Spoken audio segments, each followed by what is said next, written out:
का। आज भी मेरी माताओं से निवेदन करूंगा, यहाँ पर जितनी बहन बेटियां बैठी हैं और आस्था चैनल के माध्यम से पूरे विश्व की जो माताएं कथा सुन रही हैं, फेसबुक यूट्यूब के माध्यम से जहां आप लोग कथा श्रवण कर रहे हैं और लाखों की संख्या में पधारी हुई सारे बहन बेटियां अगर इस कथा को श्रवण कर रही हैं तो अपने भीतर उतारना, जब जब तुम्हारी जिंदगी में दुख आए, जब जब तुम्हारी आंखों में आंसू आए, किसी से जाकर मत कहना कि तुम्हें ये दुख है।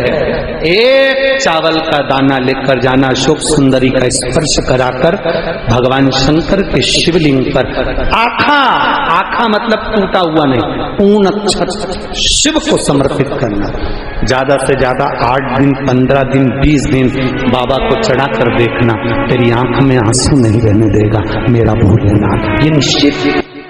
सफेद आंकड़े की जड़ पति पत्नी दोनों जाना, आंकड़े की जड़ पति पत्नी दोनों जाएं, रजस्वला धर्म के 7वें दिन उस जड़ को लाएं, शंकर जी के मंदिर में जाएं, तुमरुका जी का नाम लेकर उस जड़ को 21 बार बाबा पर से घुमाकर प्रार्थना कर कर मंदिर में ही देव अधिदेव महादेव के शिवलिंग का दर्शन करते हुए नारी अपनी कमर में लाल धागे में जड़ बांध ले और बाबा को 1 लोटा जल चढ़ाना रोज चालू करे, 1 बेलपत्र चढ़ाना चालू करे, बाबा से रोज प्रार्थना करे।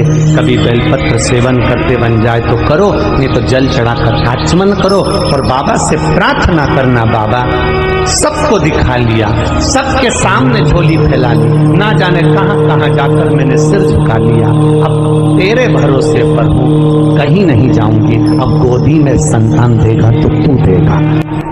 भैरव की परिक्रमा कर कर तब स्तुति की है ब्रह्मा जी,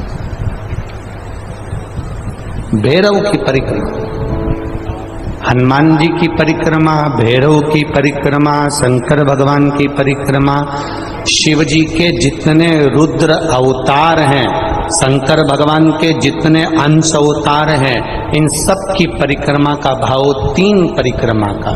कितनी परिक्रमा? 3। काल भैरव, भैरव की परिक्रमा कितनी होती है? जम के बोलो 3। हनुमान जी की परिक्रमा कितनी होती है? 3। शंकर के जितने अवतार, मेरे भोलेनाथ के जितने रुद्र अवतार हैं, मेरे शिव के जितने अवतार हैं, मेरे शंकर के जितने अंश अवतार हैं, उनकी सबकी परिक्रमा 3 है।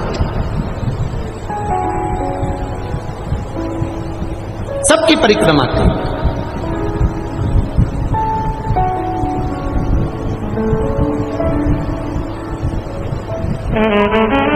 शिव परिक्रमा का भी भाव है, 3 परिक्रमा शंकर की भी है, पर पूरी नहीं। कैसी? आधी भी कैसी? प्रत्येक शंकर की परिक्रमा का स्मरण होना चाहिए आपको। ये समझे जरा, बहुत अच्छी तरह से आज कथा निकली है तो उसको समझ ले।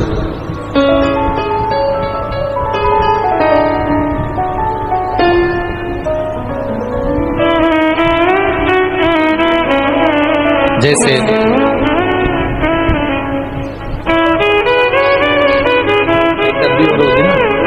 एक डब्बी और लेना, एक डब्बी और उसमें दे देना।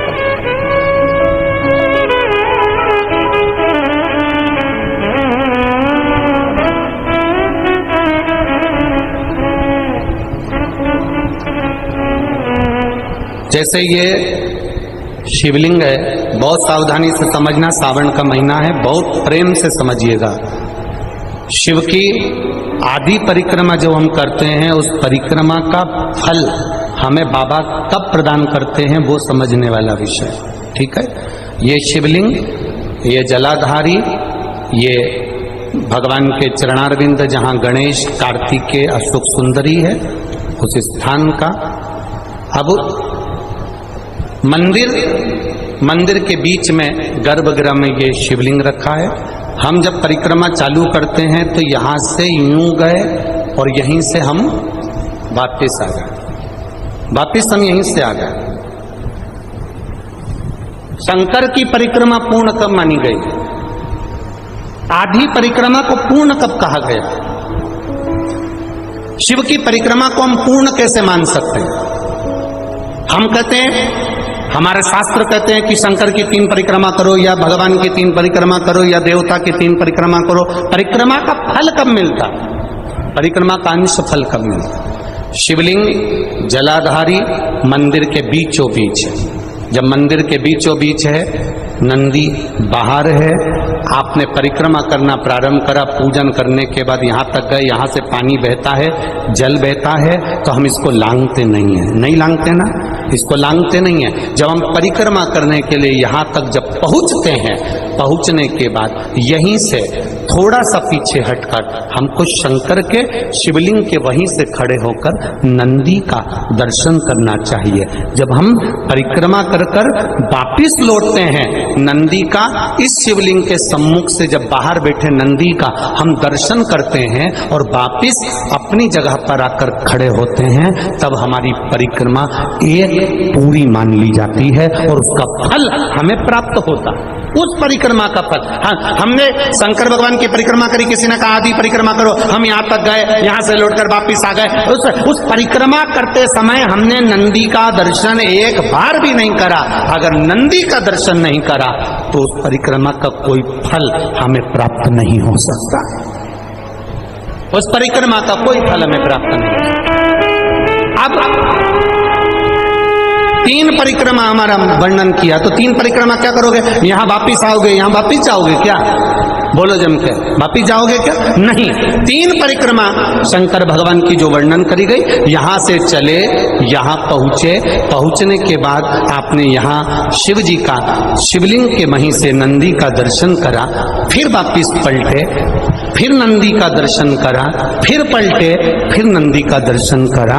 यहां खड़े होकर आप जब 3 बार नंदी का दर्शन कर लेते हो, एक ही परिक्रमा में 3 बार नंदी का दर्शन कर लेते हो, तो 3 परिक्रमा का फल प्राप्त हो जाता है और हमारा वो कार्य सफल हो जाता है। 3 परिक्रमा का नाम, कृष्ण नाम, शिव नाम जपना चाहिए। क्यों?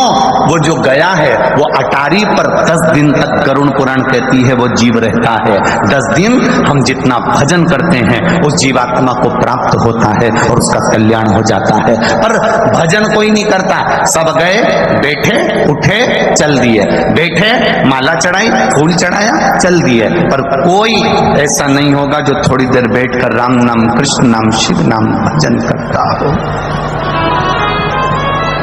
किसी को फुर्सत नहीं, किसी के उठावने में, उठावना जानते हैं आप लोग? इधर साइड होता है उठावना, वो लोग फोटो पे माला चढ़ा के टेबल पे रख देते हैं और बहुत सारे लोग इकट्ठे होके आते हैं। लेडीज इधर बैठ जाती, जेंट्स इधर बैठ जाते हैं, सब लोग इकट्ठे होके बैठे, थोड़ी देर बाद चले जाते हैं। 4 बजे का इंतजार करते, 3 बजे का इंतजार करते, बस टाइम देख के आते हैं कि 4 बजने में कितनी देर है, 5 मिनट, तो 5 मिनट पहले पहुंचेंगे, बैठेंगे, चल देंगे ना। किसी के यहां जाओ तो भगवत भजन के लिए जाओ, स्मरण के लिए जाओ, एक लगन लगाकर जाना कि मुझे शिव तत्व की भक्ति प्रदान करना, लेना भी है, देना भी है।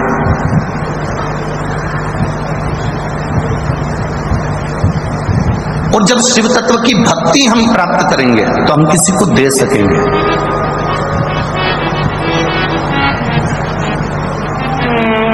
कुछ है आपके पास में तो आप दोगे, कुछ नहीं है आपके पास में तो आप कुछ नहीं दोगे। नंदराय जी के पास में 10 लाख गाय थी, भगवान कृष्ण का जन्मोत्सव मनाया तो गौओं का दान दिया।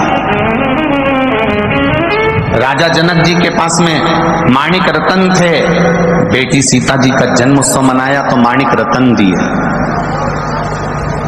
दशरथ जी के घर में जो था, राम जी के जन्मोत्सव पर उन्होंने वो लुटाया। हमारा निवेदन केवल आपसे है कि आप अपनी जिंदगी में आपके पास जो हो आप वो लुटाओ ना। हमने तो कभी इस व्यासपीठ से नहीं कहा कि तुम लाखों की संपदा लुटा दो, करोड़ों का धन लुटा दो, बहुत सारा पैसा लुटा दो। हमने कभी ये नहीं कहा आपसे कि आप करोड़ों की जायदाद लुटा दो। हम तो इतना कहेंगे कि आपको परमात्मा ने जन्म दिया था, 21,600 श्वास परमात्मा ने देकर भेजा था, 3.5 करोड़ रोम छिद्र परमात्मा ने देकर भेजे थे। 21,600 श्वास तुम्हारे पास में है।